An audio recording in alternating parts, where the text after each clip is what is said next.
നമസ്കാരം. പുതിയൊരു ക്ലാസ്സിലേക്ക്, പുതിയൊരു വീഡിയോയിലേക്ക് എല്ലാവർക്കും സ്വാഗതം.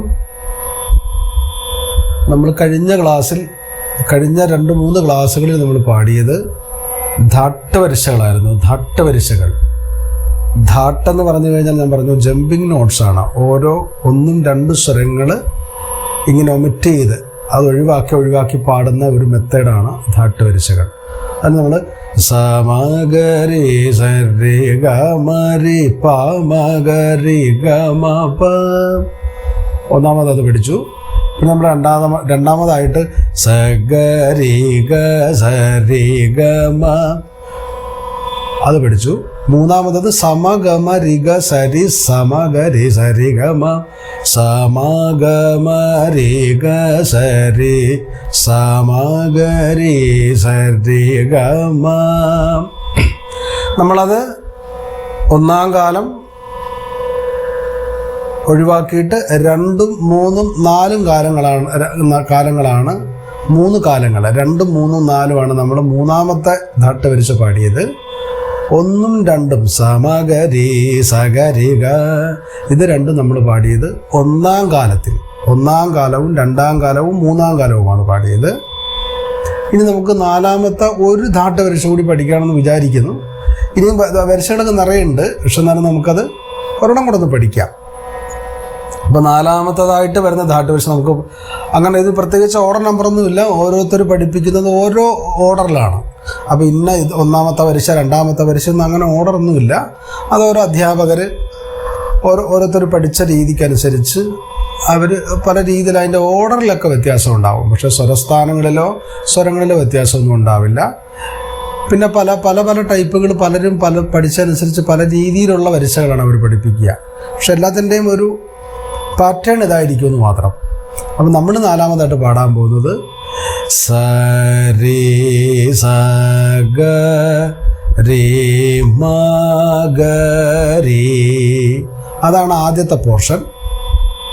അത് കഴിഞ്ഞാൽ പിന്നെ നമ്മൾ 2-ാമതായി പാടിയ സഗരി ഗ സരി ഗ മ ഇത് രണ്ടും കൂടെ ക്ലബ് ചെയ്തിട്ടുള്ള ഒരു വരിശയാണ് നമ്മൾ 4-ാമതായിട്ട് പഠിക്കുന്നത്. ധാട്ടുവരിശകൾ 4 സഗ സരി സഗ റിമഗരി സരി സഗ റിമഗരി സഗരിഗ സരിഗമ അതാണ് തുടക്കം. പിന്നെ അടുത്തത് റിഗ റിമ ഗപ്പ മഗ റിമ ഗമ റിഗ മപ. ആ സെക്കൻഡ് പോർഷൻ എല്ലാം നമ്മൾ 2-ാമത് പഠിച്ച ധാട്ടുവരിശയാണ്. 1-ാമത്തെ പോർഷൻ മാത്രമാണ് നമുക്ക് പ്രത്യേകിച്ച് പഠിക്കേണ്ടതായിട്ടുള്ളൂ. 2-ാമത്തെ ആ ഒരു വരിശ നമ്മൾ ആ 2-ാമത്തെ പോർഷൻ എന്ന് പറയുന്നത് നമ്മൾ 2-ാമതായിട്ട് പഠിച്ച ധാട്ടുവരിശ ആണ്. അപ്പോൾ അത് രണ്ടും കൂടെ ക്ലബ് ചെയ്തിട്ട് ഒരു വരിശയാക്കിയിരിക്കുന്നതാണ്. അപ്പോൾ അതുകൊണ്ട് അത് കുറച്ച് എളുപ്പമായിരിക്കും. ആദ്യത്തെ പോർഷൻ മാത്രം നിങ്ങൾ കൂടുതൽ ശ്രദ്ധിച്ചാൽ മതിയാവും. കാരണം ഓൾറെഡി നമ്മൾ 2-ാമത്തത് സഗരി ഗ സരി ഗ മ പഠിച്ചതാണ്. അതുകൊണ്ട് അപ്പോൾ നമുക്കത് ആദ്യം അതൊന്ന് പറയാം എങ്ങനെയാണെന്നുള്ളത്. ഞാനൊന്ന് ജസ്റ്റ് ഒന്ന് സ്ലോയിൽ പാടാം, അതെല്ലാവരും എഴുതിയെടുത്തോണം. അപ്പോൾ ആദ്യം 2 വര വരയ്ക്കണം. സരി സഗ രി മഗരി ഒരു വര വരയ്ക്കുക. കാരണം ഇത് നമ്മൾ 2-ാം കാലത്തിലാണ് തുടങ്ങുന്നത് തന്നെ. ഒരടിക്ക് 2 സ്വരം വെച്ചിട്ടാണ് തുടങ്ങുന്നത്. അപ്പോൾ 8 സ്വരം കഴിഞ്ഞാൽ ഒരു വര വരച്ചോളൂ. പിന്നെ സഗരി ഗ സരി ഗ മ 2 വര. അപ്പം 2 വര വരയ്ക്കുക, 8 സ്വരം എഴുതുക, ഒരു വര വരയ്ക്കുക, വീണ്ടും 8 സ്വരം എഴുതുക, 2 വര വരയ്ക്കുക. അപ്പോൾ ഒരു താളം കഴിഞ്ഞു. ഒരു താളത്തിൽ 16 സ്വരം വരണം. അതാണ് ഇപ്പോൾ നമ്മൾ 2-ാം കാലത്തിൽ പറയുന്ന കണക്ക്. 1-ാം കാലത്തിലാണെങ്കിൽ ഒരു താളത്തിൽ 8 സ്വരമേ വരുള്ളൂ. ഇതിപ്പോൾ നമ്മുടെ 2-ാം കാലത്തിൽ പറയുന്നത് കൊണ്ടും എഴുതുന്നത് കൊണ്ടും ഒരടിക്ക് 2 സ്വരം വെച്ചിട്ട് നമുക്ക് എഴുതി പോവാം. ഇനി അത് 1-ാം കാലത്തിൽ എഴുതിയാലും കുഴപ്പമില്ല. നമ്മൾ പാടുന്ന മെത്തേഡിൽ മാത്രം വ്യത്യാസം വരുത്തിയാൽ മതി.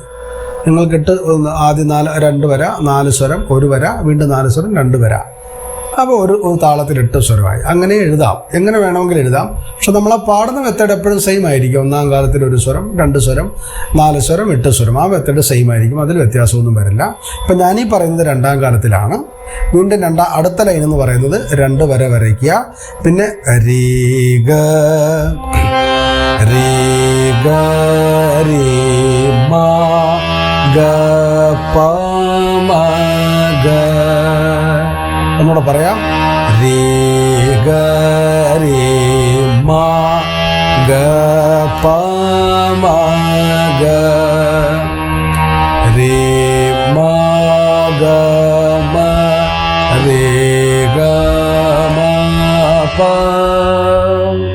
3-ാമത്തെ ലൈൻ ഗ മ ഗ പ മ ധ പ മ ഗ പ മ പ ഗ മ പ ധ.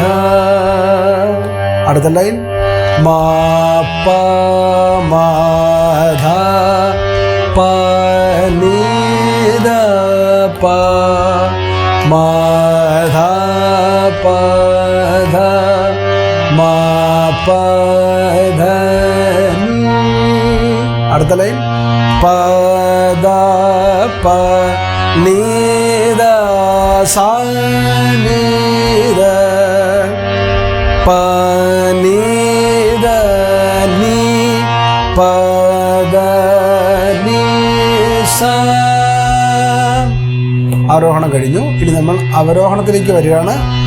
സ നി സ ധ നി പ ധ നി.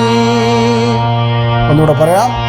സ നി സ ധ നി പ ധ നി സ ധ നി ധ സ നി ധ പ. അടുത്ത ലൈൻ നി ധ നി പ ധ മ പ ധ നി പ ധ പ നി ധ പ മ. അടുത്തത് ധ പ ധ മ പ ഗ മ പ ധ മ പ മ ധ പ മ ഗ. അടുത്ത ലൈൻ പ മ പ മ പ ഗ മ രേ ഗ മ പ ഗ മ ഗ പ മ ഗ രേ. ലാസ്റ്റ് ലൈൻ മ ഗ മ രേ ഗ സ രേ ഗ മ രേ ഗ രേ മ ഗ രേ സ. അതാണ് അതിൻ്റെ 4-ാമത്തെ ധാട്ടുവരിശകൾ. സരി സഗ റിമ ഗരി സഗ റിഗ സരി ഗമ റിഗ റിമ ഗപ മഗ റിമ ഗമ റിഗ മപ ഗമ ഗപ്പ മധ പമ ഗപ്പ മപ ഗമ പദ മപ്പ മധ പനീധ പ. പിന്നെ മധ പധ മപദനി. അടുത്ത ലൈൻ പദ പനി പദ പനി ദസാനിദ പനിദനി പദനി സ. അടുത്തത് സനി സദ നി പദനി സാധാ നിധ സനിധ പ നിധ നിപ നിധ നിപ ദ മ പദ നി പദ പ നിധ പ മ ദ പ ദ മ പ ഗ മ പ ദ മ പ മ ദ പ മ ഗ പ മ പ ഗ മരി ഗ മ പ ഗ മ ഗ പ മ ഗ രി മ ഗ മരി ഗ സ രി ഗ മരി ഗ രി മ ഗ രി സ. അപ്പോൾ നമ്മൾ എല്ലാ ക്ലാസ്സിലും പറയുന്ന പോലെ ഇത് എഴുതി വെച്ച് ഓർഡറായി വൃത്തിയായിട്ട് ഫോളോ ചെയ്ത് പഠിക്കാൻ ശ്രമിക്കുന്നവർ, നിങ്ങൾ കഴിഞ്ഞ ക്ലാസ്സിൽ എഴുതിയ വരിശയുടെ തൊട്ട് താഴെ ധാട്ടു വരിശകൾ 4 എന്നെഴുതി സരി പറഞ്ഞ പോലെ 2 വര, ഇടയ്ക്ക് 1 വര, ലാസ്റ്റ് 2 വര, ആ കണക്കുകളെല്ലാം വെച്ച് കറക്റ്റായിട്ട് നോട്ട് ആദ്യം വൃത്തിയായിട്ട് നോട്ട് എഴുതുക. ഏറ്റവും പ്രധാനം വൃത്തിയായിട്ട് നോട്ട് നിങ്ങളത് മെയിൻറ്റെയിൻ ചെയ്യുക എന്നുള്ളതാണ്. നോട്ട് നീറ്റായി എഴുതി വെക്കുക. കാരണം നിങ്ങൾക്ക് ഏത് കാലത്തും എല്ലാ കാലത്തും എവിടുന്നും ഇത് ഒന്നൊരു ഡിസ്കണ്ടിന്യൂഷൻ വന്നാലും നിങ്ങൾക്ക് രണ്ടാമത് പഠിക്കണമെങ്കിൽ അതൊന്ന് എടുത്ത് ഒന്നുകൂടെ അത് ഒന്ന് കണ്ടിന്യൂ ചെയ്യണമെങ്കിൽ അതൊന്നുകൂടെ വീണ്ടും പാടി നോക്കണം, പഠിക്കണമെന്ന് തോന്നിയാൽ നിങ്ങൾക്ക് കൃത്യമായൊരു നോട്ട് നിങ്ങളുടെ കയ്യിലുണ്ടെങ്കിൽ നിങ്ങൾക്കത് വളരെ എളുപ്പമായിരിക്കും രണ്ടാമതത് ഒന്നുകൂടെ തുടങ്ങാൻ. അതുകൊണ്ട് നോട്ട് പരമപ്രധാനമാണ്. നോട്ട് വൃത്തിയായിട്ട് നോട്ട് എഴുതി സൂക്ഷിക്കുക. ആ നോട്ട് എഴുതി നന്നായിട്ട് വീഡിയോ ഡൗൺലോഡ് ചെയ്ത് നോട്ടും ഈ വീഡിയോ വോയിസും തമ്മിൽ കേട്ടത് പഠിക്കുക. പഠിച്ചു കഴിഞ്ഞാൽ പിന്നെ നിങ്ങൾക്ക് നോട്ടിൻ്റെ ആവശ്യമില്ല. പിന്നെ സഗ രേഖ അങ്ങനെ പാടിപ്പോവാം. ഇതെല്ലാം കാണാതെ പാടേണ്ടതാണ്, കണ്ടിട്ട് പാടേണ്ടതല്ല. നമ്മളിടയ്ക്ക് നോക്കി പറയുന്ന എന്തെങ്കിലും മിസ്റ്റേക്ക് വരണ്ടെന്ന് വെച്ചിട്ടാണ്. കാരണം ഒരുപാട് വരിശകൾ, ധാട്ട് വരിശകൾ തന്നെ ഒരുപാട് എക്സർസൈസുകളുണ്ട്, ധാട്ട് വരിശകൾ തന്നെ. അപ്പോൾ അത് അങ്ങോട്ടും ഇങ്ങോട്ടും കുറേ ചെറിയ വ്യത്യാസങ്ങളിലാണത് നമ്മൾ ചിട്ടപ്പെടുത്തി വെച്ചിരിക്കുന്നത്. അപ്പം ചിലപ്പോൾ അങ്ങോട്ടും ഇങ്ങോട്ടൊക്കെ മിസ്റ്റേക്ക് വരാൻ സാധ്യതയുണ്ട്. അതുകൊണ്ടാണ് നമ്മൾ നോക്കി പറയുന്നതും ചിലപ്പം ചില കറക്ഷൻ വന്നാൽ വീണ്ടും അത് റിപ്പീറ്റ് ചെയ്ത് പറയുന്നതും. അപ്പോൾ നമ്മൾ പറയുന്നത് കൃത്യമായിട്ട് നിങ്ങളത് നോട്ട് ചെയ്ത് പഠിച്ചോണം. അപ്പോൾ അതിൻ്റെ ട്യൂൺ ഒന്നുകൂടെ പറയാം. ഏറ്റവും പ്രധാന സ്വരസ്ഥാനങ്ങളാണ്. അതാണ് നമ്മൾ ട്യൂൺ എന്ന് പറയുന്നത്. ആ സ്വരസ്ഥാനമാണ് നിങ്ങൾ ആദ്യം കറക്റ്റ് ചെയ്യേണ്ടത് കേട്ടോ. ഒന്നുകൂടെ പാടാം. സരി സരി ഒന്നുകൂടെ ശ്രദ്ധിച്ചോളൂ. സരി സഗ രി മ ഗ രി സഗ രി ഗ സരി ഗ മ രി ഗ രി മ ഗ പ മ ഗ രി മ ഗ മ രി ഗ മ പ ഗ മ ഗ പ മ ധ പ മ ഗ പ മ പ ഗ മ പ ധ മ പ മ ധ പ നി ധ പ മ ധ പ ധ മ പ ധ നി പ ധ പ നി ധ സ നി ധ പ നി ധ നി പ ധ നി സ. മുകളിലെത്തി. ഇനി ഡിസെൻഡിങ് ഓർഡർ അവരോഹണം.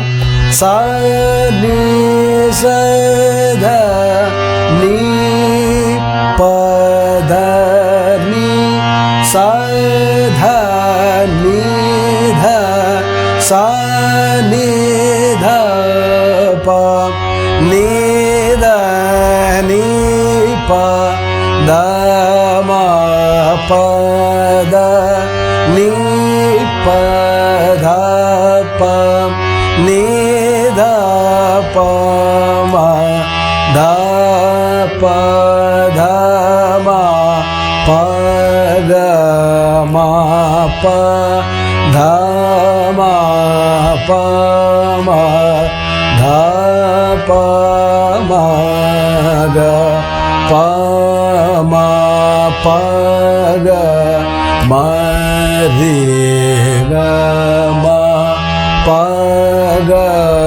മ ഗ പ മ ഗ രി മ ഗ മ രി ഗ സ രി ഗ മ രി ഗ രി മ ഗ രി സ.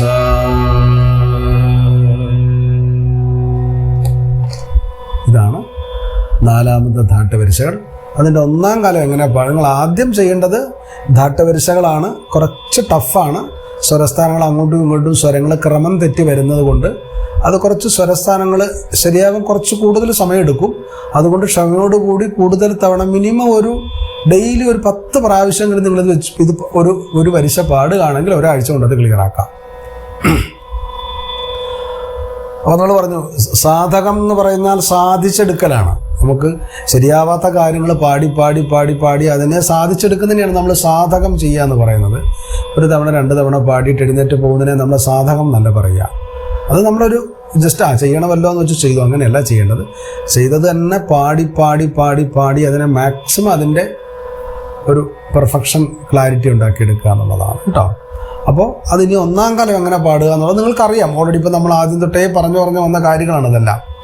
ഇതിപ്പോൾ നമ്മുടെ രണ്ടാം കാലത്തിലാണ് തുടങ്ങുന്നത്. അതുകൊണ്ട് സ രി സ ഗ രി മ ഗ രി സ ഗ രി ഗ സ രി ഗ മ രി ഗ രി മ ഗ പ മ ഗ രി മ ഗ മ രി ഗ മ പ ഗ മ ഗ മ ഗ പ മ ധ പ മ ഗ പ മ പ ഗ മ പ ധ സ രി സ ഗ രി മ ഗ രി സ ഗ രി ഗ സ രി ഗ മ 1 2 1 2 1 2 1 2 1 2 1 2 1 2 1 2 2 2 2 ഓരോ ബീറ്റിലും 1 2 1 2 സ രി സ ഗ 1 2 1 2 ഒരടിക്ക് 2 സ്വരം വെച്ചിട്ട് പാടി നോക്കുക. അപ്പോൾ രണ്ടാം കാലത്തിലാണ് നമ്മൾ തുടങ്ങുന്നത് തന്നെ. പിന്നെ സ രി സ ഗ രി മ ഗ രി സ രി സ ഗ രി മ ഗ രി സ ഗ രി ഗ സ രി ഗ മ. പിന്നെ അതിൻ്റെ 2 3 4 അങ്ങനെ വരും. നിങ്ങൾ അതിനെക്കുറിച്ച് ഇപ്പോൾ ആലോചിക്കേണ്ട. നിങ്ങളിപ്പോൾ ചെയ്യേണ്ടത് അതിൻ്റെ ആദ്യത്തെ സ്പീഡ് നല്ല വൃത്തിയായിട്ട് നോട്ട് എഴുതി വീഡിയോ നല്ലതുപോലെ കേട്ട് തറവാക്കി അത് നല്ലപോലെ താളമടിച്ച് അതിൻ്റെ ആദ്യത്തെ സ്പീഡ് കൃത്യമാക്കുക. അതിനുശേഷം നമുക്ക് അടുത്ത ക്ലാസ്സിൽ അതിൻ്റെ രണ്ടാമത്തെ സ്പീഡിനെ കുറിച്ച് പറയാം. കാരണം ഇത് ഓടിച്ചെടുക്കാൻ പറ്റുന്ന കാര്യങ്ങളേ അല്ല. നമ്മളീ പഠിച്ചുകൊണ്ടിരിക്കുന്നത് കർണാടക സംഗീതത്തിൻ്റെ അടിസ്ഥാനമായിട്ട് ഏറ്റവും ബേസിക്കായുള്ള കാര്യങ്ങളാണ്. നമ്മൾ ആ ബേസ് കറക്റ്റ് അല്ലെങ്കിൽ അറിയാമല്ലോ, പിന്നെ ഒന്നും ശരിയാവില്ല. അതുകൊണ്ട് നമ്മൾ ഏറ്റവും കൂടുതൽ പഠിക്കുന്ന ആളെ ശ്രദ്ധിക്കേണ്ടത് അതിൻ്റെ ബേസിക് ആയിട്ടുള്ള കാര്യങ്ങളാണ്. അതിൻ്റെ അടിത്തറ നന്നാക്കുക എന്നുള്ളതാണ് ഏറ്റവും പ്രധാനമായിട്ട് ചെയ്യേണ്ടത്. അത് നന്നായിട്ടുണ്ട് എങ്കിൽ, അത് നല്ലതാണെങ്കിൽ നിങ്ങൾക്ക് എന്ത് വേണമെങ്കിലും എവിടെ നിന്ന് വേണോ എങ്ങനെ വേണേൽ പഠിക്കുകയോ പാടുകയോ ചെയ്യാം. അതുകൊണ്ട് ഏറ്റവും പ്രധാനമായിട്ട് നമ്മൾ കോൺസെൻട്രേറ്റ് ചെയ്ത് ടൈം സ്പെൻഡ് ചെയ്യേണ്ടത്, ഏറ്റവും കൂടുതൽ നമ്മൾ അധ്വാനം ചെയ്യേണ്ടത് ഈ ബേസിക് പഠിച്ചെടുക്കാനാണ്. അവിടെ നിങ്ങൾ ഒരു തിരക്കും കാണിക്കരുത്. എല്ലാവരും നല്ലതുപോലെ വൃത്തിയായിട്ട് ക്ഷമയോടുകൂടി ഇരുന്ന് താല്പര്യമുള്ളവർ പഠിച്ച് അത് റെഡിയാക്കി എടുക്കുക. സംശയമുള്ളവർ എന്തെങ്കിലും സംശയം ഉണ്ടെങ്കിൽ എൻ്റെ വാട്സപ്പ് നമ്പറാണത്. നിങ്ങൾക്കതിൽ എന്നെ വിളിച്ച് ഇത് പല ആൾക്കാരും ഇപ്പോൾ നമ്മളെ വിളിക്കുന്നുണ്ട്, പല സംശയങ്ങൾ ചോദിക്കുന്നുണ്ട്. അപ്പോൾ അതുപോലെ നമ്മളെ കഴിയുന്ന രീതി നിങ്ങളെ മാക്സിമം സപ്പോർട്ട് ചെയ്യുക. അപ്പം നിങ്ങൾ ചെയ്യേണ്ട ഒരു കാര്യം, മാക്സിമം ഈ വീഡിയോ നിങ്ങൾ മറ്റുള്ളവർക്ക് കൂടെ ഒന്ന് ഷെയർ ചെയ്ത് കൊടുക്കുക. ആരും അത് ചെയ്യുന്നില്ല. അത് ചെയ്താണെങ്കിൽ മാത്രമാണ് കുറച്ച് കൂടുതൽ ആൾക്കാർ കാണുകയും പഠിക്കുകയും ചെയ്യുമ്പോഴാണല്ലോ നമുക്കത് നമ്മൾ ചെയ്യുന്ന ജോലിക്കൊരു തൃപ്തി ഉണ്ടാവുക. അതുകൊണ്ട് നിങ്ങൾ അങ്ങനെ ഒരു സപ്പോർട്ട് നമുക്ക് തരണം. മാക്സിമം നിങ്ങളുടെ ഗ്രൂപ്പുകളിലേക്കും നിങ്ങളുടെ ഫ്രണ്ട്സിനും ഒക്കെ താല്പര്യമുള്ളവർക്കൊക്കെ ഇത് ഷെയർ ചെയ്ത് സപ്പോർട്ട് ചെയ്യണം. എല്ലാവരും നല്ലപോലെ പ്രാക്ടീസ് ചെയ്ത് പഠിക്കും. ബാക്കി നമുക്ക് അടുത്ത ക്ലാസ്സിൽ കാണാം. All the best.